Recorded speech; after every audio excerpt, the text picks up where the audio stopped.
No, I know for me, if I were to ever date again, my guy has to have a house down the street, and he's staying there because he's not coming into my space. My Emmy's a fake knockoff. You know that, right? Yes, Yes, Ben, can you get the Emmy, please? Because Abby's the cast, but only the producers get the Emmys. So I went and I found a knockoff from out of the country.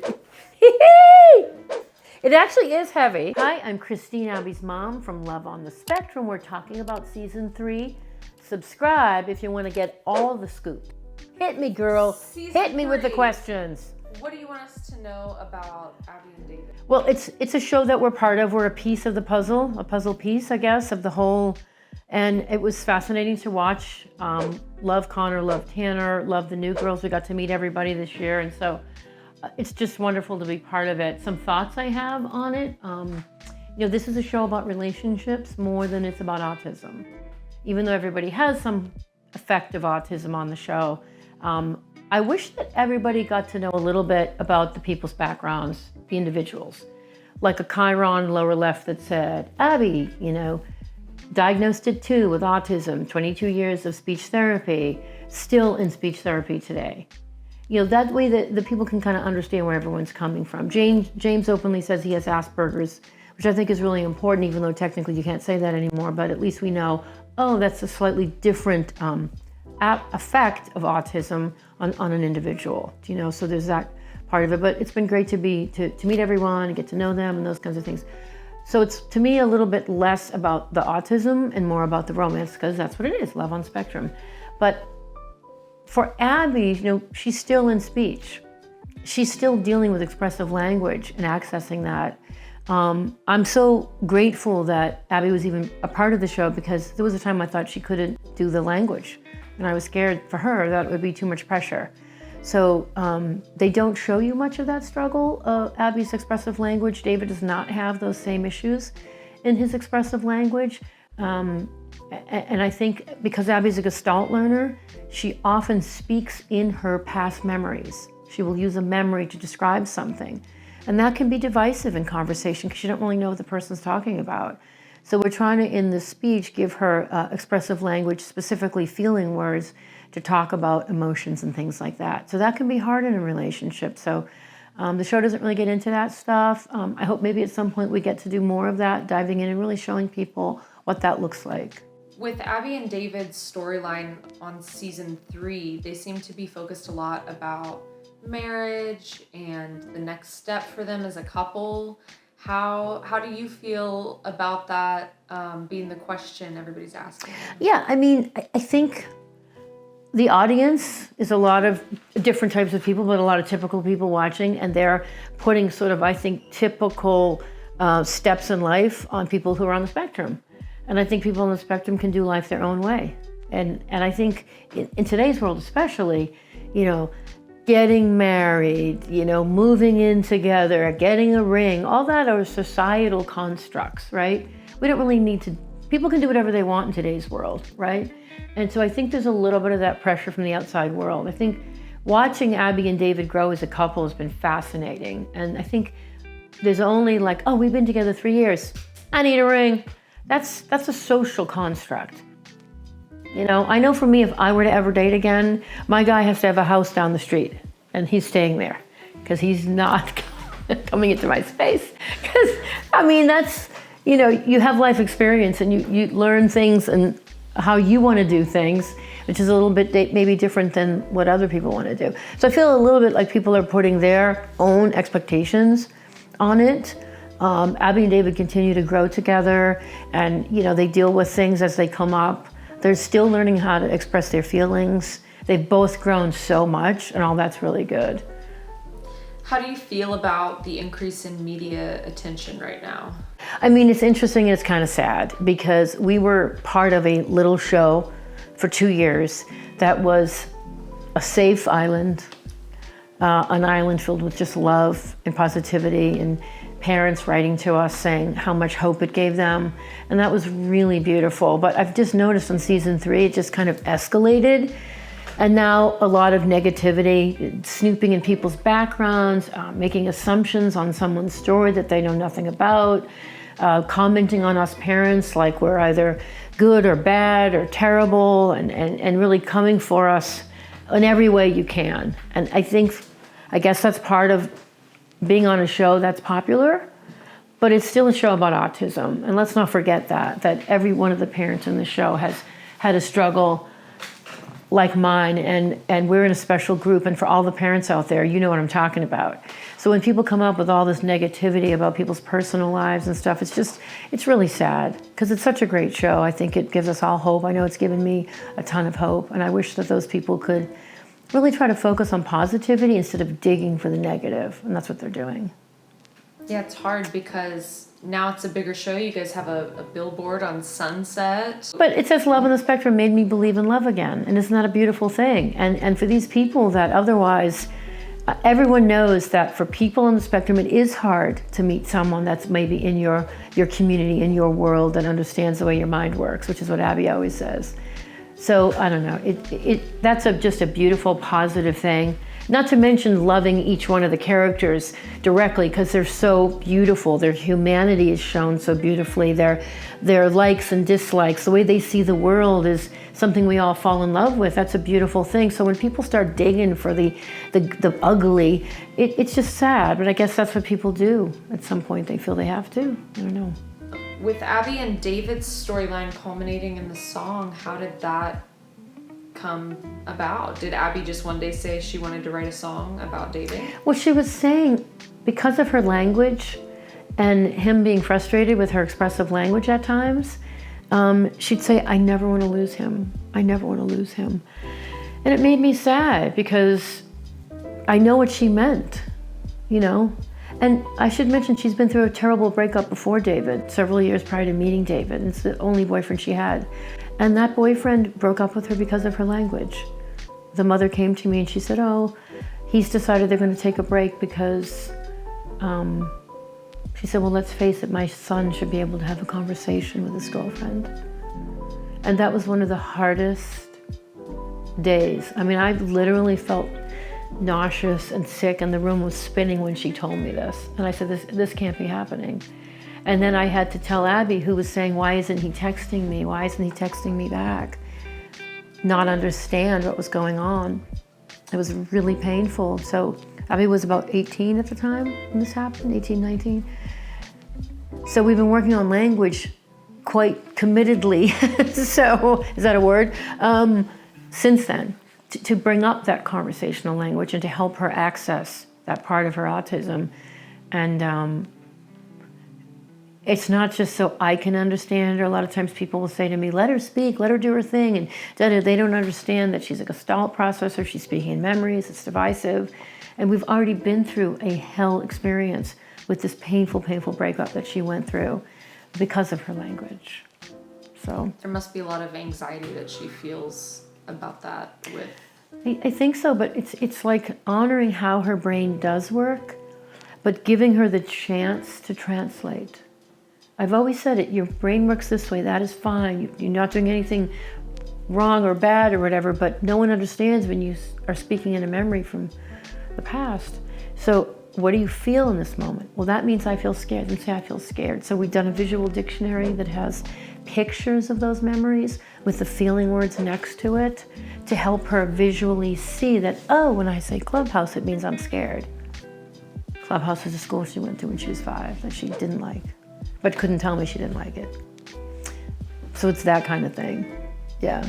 And she's made a lot of progress in that. It's absolutely astonishing, but here's my theory as a parent. As a person, the brain is like an organ, it's a muscle, it's whatever it needs to be exercised, like everything else. If you go to the gym every day, you're in shape. If you access and challenge your brain every day, it will grow and it will create new neurons, it will get better. You'll be able to master things if you practice. And so we've tried this engagement and this practice in language now since the age of 18, and it's been extraordinary to see. She's mastered so much, can't imagine it. People don't know how hard that part has been because many with autism have no speech issue, delay, problem, or anything. And they're comparing us to that person. For us, autism is a communication disorder that affects your everyday life, from the simplest interaction like going to the grocery store to accessing education or anything. How did that translate into writing a song for David? So I think because they were hitting their third year anniversary, she wanted to do something special, and they weren't going to like get engaged or anything, but she's working so hard on her language. It was a thank you. It was a thank you and an acknowledgement of, I don't want to lose you, and you're so patient with me. By the way, there's a whole other verse in the song that didn't even make it into the Spotify, because then it was a 5-minute song. But they're the best lyrics. It's about their trip to Africa. So it's really, really sweet. We'll probably put that right here on YouTube. So subscribe and you can hear the full version. It's a beautiful verse about their trip to Africa, which is really sweet. So it was kind of like a thank you. It was a thank you for believing in me. Thank you for waiting for me. And I'm going to try my hardest. There's so many shots that you don't see in Love on the Spectrum. You know when they went in the jacuzzi in the show? That was at David's parents' house. They retired. They lived down by the beach, and so we went down there to visit them. We've done that on occasion, and we're all sitting in the. We come in where we just said hello, and again, we haven't been there yet. We're saying hello, and the first thing Abbey says is, "Debbie, I'm trying so hard to work on my language. You'll see, I'll be the best girlfriend I can be." And she says it to David's mother, and then I hear it. And I just start crying, and I had to run in the bathroom. But that was not filmed because they didn't want to show that part of what our story is. Because, it's about the love part, the couple part. Be a couple, get married, do the things. And all that's beautiful and great. I'm just saying there's so much kind of behind that I think it's important to acknowledge. I think all of that goes into the song, I think. Abbey collaborated with Casey on the song. Yes. Do you know much about what that looked like and what Abbey came in with? Yes, I can tell you. So Casey Kelly is cousin Mary's roommate from Pennsylvania. They moved out here together. Mary is my long lost cousin. She's actually my cousin's daughter. We call her a cousin, she is. And Casey came along. And Casey randomly is a songwriter for fun. It's just a fun thing she's always done. She's really good at it. She's very shy. She doesn't boast of her talents. And they moved in here in like 2019 or something. And they were living here, so they got to know Abbey. They had no experience in autism whatsoever, none. And I would give them the gist. Do this, do this, do this. Don't do this, this, and that. And then just go with it. And they slowly were able to embrace Abbey and her autism and kind of manage it and do things and all that kind of stuff. So it slowly morphed into Mary becoming Abbey's helper for TikTok. So we were on TikTok before the show even started. And it was beautiful because a lot of people understood Abbey's candidness, her sense of humor, how she looks at the world, and they embraced it, which I loved. I thought it was great. And so that was really, really special. We worked with Spectrum Laboratories, which is a group of people with autism. Abbey had done a bunch of like acting, singing, music as therapy. And we were doing music now because she loves music the most. We did a couple songs. You can go to her YouTube and you can see Hot Lava, which is about her managing her anger. We just did that ourselves. Abbey and I kind of wrote that at the kitchen table together. She needs a helper. She needs a helper to formulate and organize the thoughts. And that's what Casey did in this one. And Casey kind of interviewed her. She sort of interviewed Abbey like, she always tells me this one line in the song. It says, "I always knew I'd find someone like you." And I said, "Oh, that's such a sweet line." She said, "Abbey just said it to me." She said, "Did you know?" I asked her, "Did you know you're going to meet someone?" She says, "I always knew I'd meet someone like you." Like she knew. So that's actually in the song verbatim, But Casey formulated everything, worked with Abbey, got her to talk about her feelings with him and just those things, and they just wove it together. But Casey's leadership with Abbey's thoughts and thinking is how they work together. And Casey's plays guitar and everything, so she's really good. That's how that kind of happened. David really seemed surprised. Like the way he had his hand on his heart was so sweet. He never heard it. Truth. I've been sitting on that song for like 9 months, and what we wanted to do was go to the Atlantis, Bahamas as a family We'd been there once before. We were on a cruise, and we had hoped that we would be able to go back. And the show didn't want to. We said, "You're welcome to come and do this." The show said, "No, we're not going to be able to do that this year." We said, "Okay." So we wound up not doing it, but no one had heard that song. Debbie, his mother, hadn't. Allison, the sister, hadn't. They'd never played it live in front of anyone before. And to be truthful, I'm not even sure the show knew what to expect when they saw it. I kept saying, she's written a really special song, a great song for David. It's a beautiful song, I think you're gonna love it. And it was, well, they'd already had the wrap party for the show, like everyone was done filming, and then the last thing they shot was that at the winery. So I'm not even sure that they were gonna include it. I mean, I honestly just didn't know. It's not my show, I'm just happy to be part of it in any way we can add to the story. And so yes, 100%. Unrehearsed. When David got, when Abbey held her hand out for him, I was bawling my eyes out because I didn't know she would be able to do that within the song and really sing it to him. And then he got up and spun her around like that. We were dying. Debbie and I were dying. We were all just sobbing. You don't really see us in it, but it was so, so beautiful. So I think it worked. Do you have a favorite scene in season 3? I have to say, the scene that sticks out that I absolutely loved was Madison on her first date, the guy that had the auditory issues. Yes. Okay? I thought she was so respectful and kind of his auditory input issues. And he was struggling with the publicness of it, with a lot going on, external stimuli. He had his headphones on, he had to move outside, he had to sit sort of crouched down, and that's such a thing I see in autism. I see a lot of that, and I felt that the show hadn't shown people that might struggle in that area, so I was grateful that they show that. And she was so darling with him. She was really trying to help him because she understood what it's like to have auditory sensitivities. And he was having a great time, but we might not think it looked like he was having a great time because that's our judgment of his differences. And then they go outside and they're sitting by the water, I think. And she says, "I don't think we're romantic." And I think he says, "But I think we are a romantic match." And I actually thought that was such a beautiful and important thing to see that despite what we were seeing, that he was experiencing a connection. And I think he was so excited. So there was something about that scene for the history of the autism I've been around and the different people I've met that represented a really important part of the spectrum. Yeah. And she did such a great job at self-advocating of what she wanted in a relationship. Yeah, she did, and she was sweet and kind, and she was respectful of him. And I just thought that was a really important date. For everyone to kind of embrace that that's how that young man exists in the world. When it comes to Abbey and David's dates in season 3, what's the difference between what we saw on screen versus a typical date for them? Well, I think the on-screen, what you see is showing a little bit more of that adult independence than that actually really exists.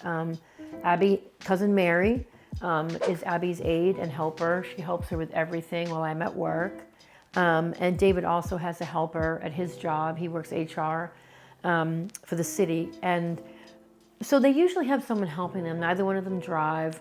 They also, I mean, they can go to like the movies together, but somebody has to drop them off. They even go in and buy the tickets. But there's other things that they kind of need help with. And I think sometimes the show might show them being a little bit more independent than they really are, which is why then there can be some expectations for the audience that we understand, but they might not, is what I would say, yeah. So, I mean, like I said, I really had wanted the show to consider showing Abby's speech trouble. We shot a scene where Abbey was on a Zoom call with her speech therapist, trying to work through her Gestalt language processing issues, memories, and feeling words, and how to have better communication skills with David. And we talked about that, and I talked about it, and we shot it, but it just wasn't meant to be in the show. that's about autism, not really directly about their relationship. So, you know, so I guess I wish that there was a little bit more of the reality behind it, kind of like what we saw in season 1. I think we learned a little bit more about the individual families, and it's less, maybe a little bit less about that now, because it's really about getting right to the romance, which is still amazing and fabulous, but it's not exactly the reality that we live in with Abbey and David. So it's really individualized, you know?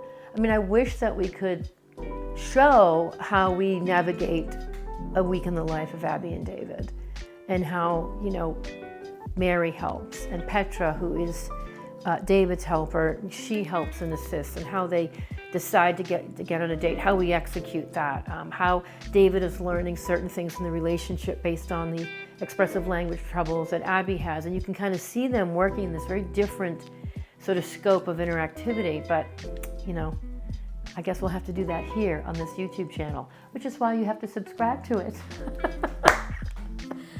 Right? Always plug. Plug.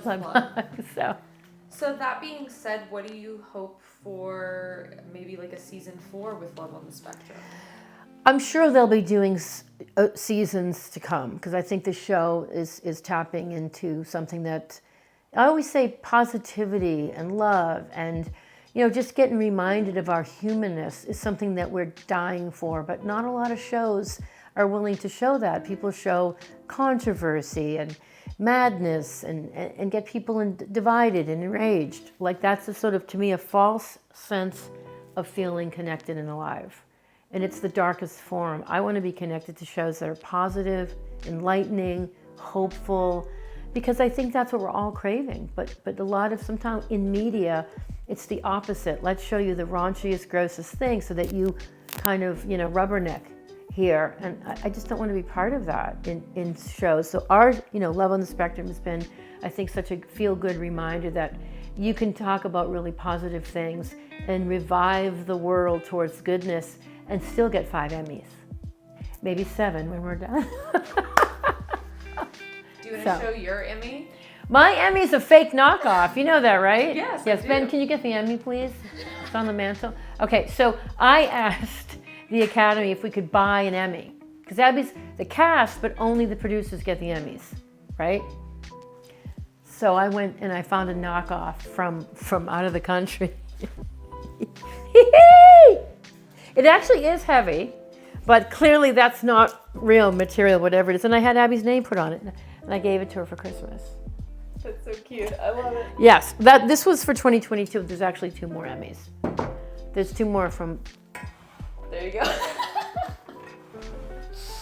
There's 2 more from last year, and then we'll see what happens this year. Who knows? But I'm just saying it's you know, and I have no idea about season 4. You know, I'm just grateful that we were on these 3 seasons. We'll see what happens.